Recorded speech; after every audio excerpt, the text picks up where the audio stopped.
नमस्कार and I welcome to all of you in Global lookout.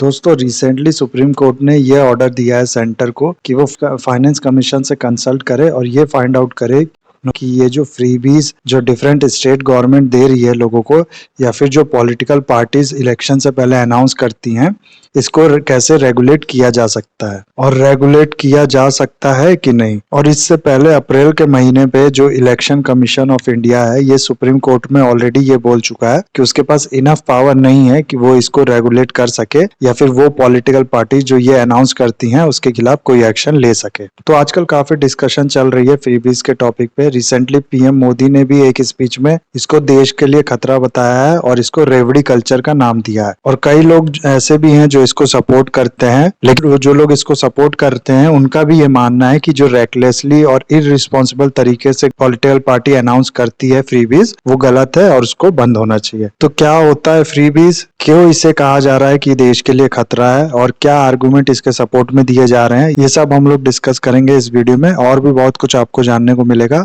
बस and तक बने रहिएगा। और वीडियो अच्छा लगेगा तो लाइक, कमेंट, शेयर, सब्सक्राइब जरूर करिएगा।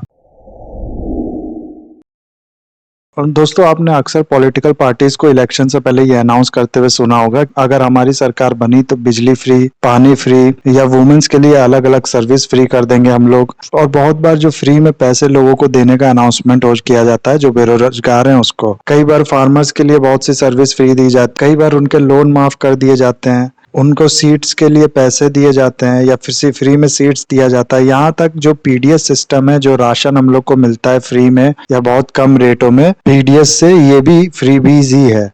तो होता क्या है कि कुछ हद तक तो ये सब ठीक है कि जैसे कई लोग ऐसे हैं जो प्रॉपर अपने लिए खाना भी नहीं अफोर्ड कर सकते दिन का, कई लोग ऐसे हैं जो अपना इलाज नहीं कर सकते, बहुत बड़ी बीमारी से ग्रसित हैं वो। इन सबको ऐसे मरने के लिए तो नहीं छोड़ा जा सकता, इनकी देखभाल करना जरूरी है, इनको सर्विस प्रोवाइड करना जरूरी है। तो इन सब के वेलफेयर के लिए तो फ्री में या कम रेट में सामान देना ठीक है।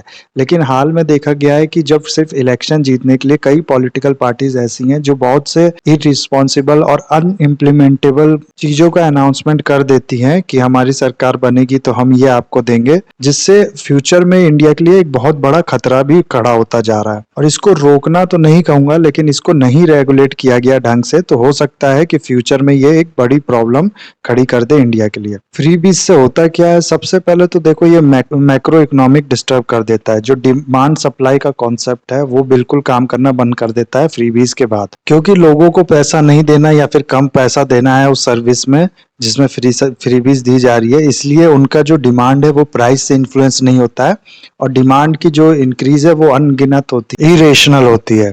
दूसरा, फ्रीबीज से क्या होता है कि जो स्टेट के जो रिसोर्सेज हैं, स्टेट के पास जो पैसा है वो ड्रेन होने लगता है। पंजाब जहां सबसे ज्यादा फ्रीबीज दिया जाता है स्पेशली फार्मर को, उसका डेब्ट टू जीडीपी रेशियो अगर आप देखें तो ये 53% तक पहुंच चुका है, जो कि हाईएस्ट है कंट्री में किसी भी स्टेट का। यानी जितनी उसकी जीडीपी है उसका 53% का उस पे डेब्ट। तो ये बहुत नेगेटिव चीज है पंजाब के लिए और पूरे देश के लिए। और महाराष्ट्र में फार्म लोन वेवर देने की वजह से 2021-22 में लगभग 50,000 करोड़ का खर्चा आया है। महाराष्ट्र की टोटल जीडीपी है 5.04 लाख करोड़, यानी 1/8 ऑफ टोटल जीडीपी सिर्फ उनका जा रहा है लोन वेवर के वजह से। दूसरा, आपको बताऊं कि जो महाराष्ट्र पे इस समय लगभग 6,80,000 करोड़ का कर्ज है। श्रीलंका में जो इतना क्राइसिस हुआ था पिछले कुछ दिनों में हम लोग ने देखा था, उसका टोटल कर्ज था 6 लाख करोड़, और जबकि श्रीलंका की इकोनॉमी थी 81 बिलियन की।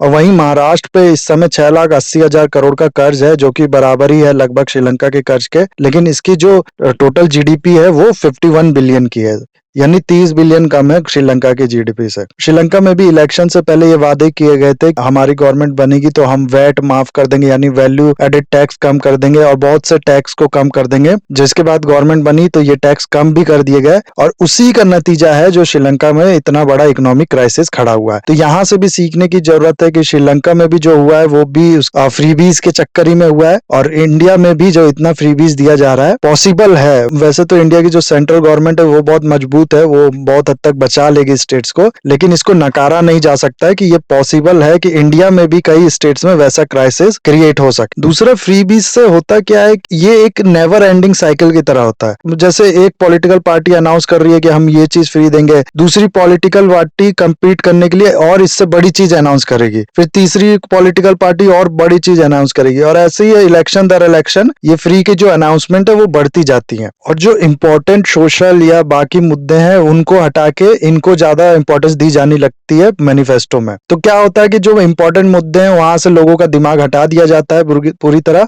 और एक तरह से डिग्रेडेशन होना शुरू हो जाता है किसी कंट्री का। जब इंपॉर्टेंट मुद्दों पे लोग विचार नहीं करेंगे, डिबेट नहीं करेंगे, उसके लिए एक्शन नहीं लेंगे, तो जाहिर सी बात है कि कंट्री है वो धीरे धीरे एक गलत डायरेक्शन में मूव करना शुरू करेगी। बहुत लोग का ये भी कहना है कि फ्रीवीज के वजह से भी इनइक्वलिटीज बढ़ती है। रिसेंटली राजस्थान गवर्नमेंट ने एक डिसीजन लिया है जिसके थ्रू वो जो ओल्ड पेंशन स्कीम है उसको दोबारा शुरू करेगी, और इस पे अगर ध्यान से नजर डाली जाए तो इससे होगा क्या कि जो पेंशन और एक्सपेंडिचर का जो टोटल खर्चा है उसका 56% जाएगा सिर्फ 6% लोगों के पास।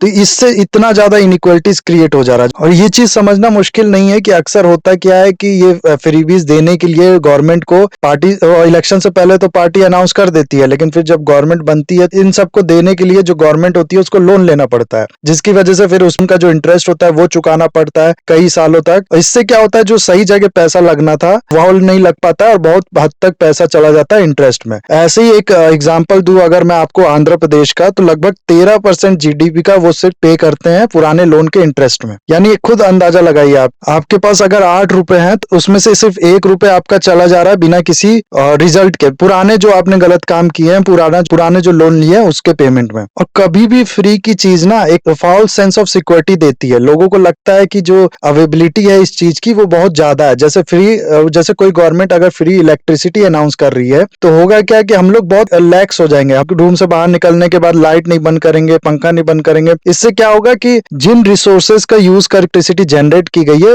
एक तरह से उनका वेस्ट हो रहा है। ठीक है, किसी के काम आ नहीं रहा लेकिन रूम में पंखा चल रहा है, लाइट चल रहा है, ऐसी बहुत से अप्लायंसेस ऑन है बिना किसी यूज के। तो एक तरह से इन्वायरमेंट का डिग्रेडेशन होता है फ्री की सर्विस प्रोवाइड करने से। कुछ लोग इसको सपोर्ट भी करते हैं। सपोर्ट में यह आर्गुमेंट दिया जाता है पिछले 30 साल में अगर आप देखें इनइक्वालिटी इंडिया में बहुत ज्यादा बढ़ी है। तो ऐसे में जो कमजोर वर्ग के लोग हैं यानी जो पुअर लोग हैं वो अपने फूड अफोर्ड नहीं कर पाते 3 टाइम का, अपने लिए जो हेल्थ सपोर्ट है वो नहीं अफोर्ड कर पाते, उनके पास बेसिक एजुकेशन देने के लिए अपने बच्चों को पैसा नहीं है। तो इन सबको जो पैसा है वो देना जरूरी है, क्योंकि ऐसे लोग को मान लो जो हेल्थ नहीं अफोर्ड कर पा रहा उनको मरने के लिए तो छोड़ा नहीं जा सकता। और जो बच्चों के लिए एजुकेशन नहीं दे पा रहे को एजुकेशन प्रोवाइड करना सरकार की जिम्मेदारी है। ऐसे ही जो खाना नहीं अफोर्ड कर पा रहे उनके लिए पीडीएस सिस्टम लाया गया है, पब्लिक डिस्ट्रीब्यूशन सिस्टम, जहां सरकार फ्री में या फिर कम रेट पे फूड प्रोवाइड करती है ऐसे लोगों को। तो ये सब चीज करना गवर्नमेंट की रिस्पॉन्सिबिलिटी है और वेलफेयर के लिए बहुत जरूरी है, ऐसा आर्गुमेंट दिया जाता है। और इस बढ़ती इनइक्वालिटी का मतलब है कि जो पैसा है वो अमीर वर्ग के पास सिर्फ जा रहा है, इसलिए थोड़ा सा पैसा इधर डाइवर्ट करना भी जरूरी है। एक आर्गुमेंट इस सपोर्ट में ये भी दिया जा रहा है कि ये जो गरीबों को पैसा,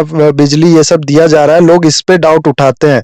लेकिन कई बार ऐसा होता है सरकार बड़ी कंपनीज को या फिर ऐसे ऑर्गेनाइजेशन को जो कुछ नया काम शुरू कर रही है देश में, उनको फ्री की जमीन देती है। कई हजार करोड़ के कॉन्ट्रैक्ट्स दिए जाते हैं गवर्नमेंट की तरफ से, जिसमें बहुत ज्यादा करप्शन भी होता है। सवाल ये उठाया जाता है कि क्या ये सब चीज फ्रीबीज नहीं है, सिर्फ जो गरीबों को दिया जा रहा है जो पैसा और थोड़ी बहुत सर्विस जिससे उनका घर चल सके, सिर्फ वही फ्रीबी है। ऐसे आर्गुमेंट दिए जाते हैं इसके सपोर्ट में। नाउ अब क्वेश्चन ये आता है कि तो फिर इसका सॉल्यूशन क्या है, सही चीज क्या है और गलत चीज क्या है। देखो, सबसे पहले तो सब्सिडीज और फ्रीबीज में एक क्लियर अंडरस्टैंडिंग की जरूरत है कि क्या डिफरेंस है। सब्सिडीज जो गवर्नमेंट देती है फार्मर्स को, या इलेक्ट्रिसिटी पे सब्सिडीज हो गया, फूड पे सब्सिडीज हो गया, ये सब जरूरी है, इसमें कोई डाउट नहीं है। अभी भी बहुत से ग्रुप ऐसे हैं जो अपना फूड अफोर्ड नहीं कर सकते। कई ऐसे केसेस है जहां हंगर की वजह से डेथ हो जाती है। तो इसको देते रहना बहुत ज्यादा जरूरी है जब तक एक basic standard of living create नहीं हो जाता कंट्री में। लेकिन इलेक्शन से पहले जो पॉलिटिकल पार्टीज लोग वोटर्स को अट्रैक्ट करने के लिए